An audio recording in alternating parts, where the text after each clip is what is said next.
Good evening, everybody. Welcome back to Caddy Garage. Sorry I didn't film this one arriving today. This is the 60 that came from Vegas that I just shared in my other video. So this 60 sedan right here goes with that 59 sedan, farthest one over. Those are both going to Brazil, same gentleman. And then the 59 coupe is going to a gentleman in India, as I said a couple videos ago. Like I said, I didn't show this one arriving today. I'll show a little bit more of it tomorrow in the daylight. Very nice car. A little bit of rust in the bottom door right there, but other than that, super solid. Doors and trunk and everything open and shut nicely. This one does run. Also comes with all of its original paperwork, the original booklet, maintenance records, and I also have the original title for it way back from like 1966. I shouldn't say the original.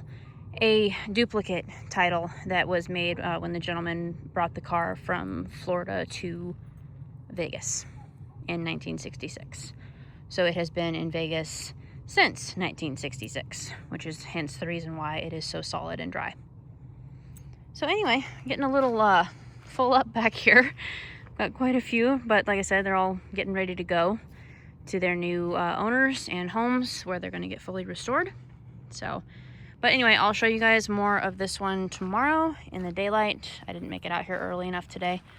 I did think this was cool. I'm going to show this in my video. So it obviously has the packet of all its paperwork. There's the original title. I love how tiny the original titles were. And then this I think is awesome. And I'm actually going to hang on to this.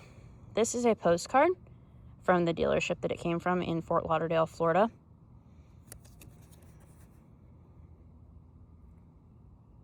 See if I can get my camera to focus in on that. Connor Brown Cadillac Company. Look how short those phone numbers are. I think that's pretty cool. Just shows you its age. But anyway, I've never had a postcard from the original dealership before, so I thought that was pretty neat.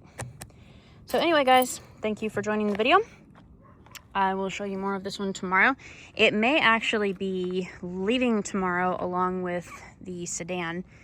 They mentioned possible pickup tomorrow, so we'll see. And then the one for India, I'm not sure yet when it's going. He's had some parts shipped here. You can see the inside's getting pretty full. But obviously overseas buyers try to make it effective when they purchase a container to be shipped. So anyway, thank you guys for watching. See you tomorrow.